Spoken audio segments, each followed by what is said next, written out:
qofka aan qaadan talooyinka wanaagsan ee dadku siinayaan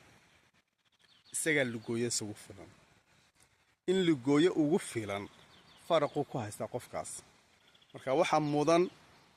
qofku inaanu ka dhagaadaygin talooyinka wanaagsan la siinayo ninba maalin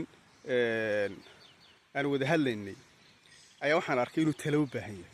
aad u muhiim oo aad u anfici lahayd oo xaaladii ku sugnayd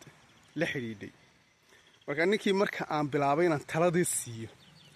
ayaa marmarsiyo markiiba uu bilaabay aan ku soo celiyay telefoonka waxaan ku warahay igu soo celin waad mahadsantahay nabadgeliyaan ku wada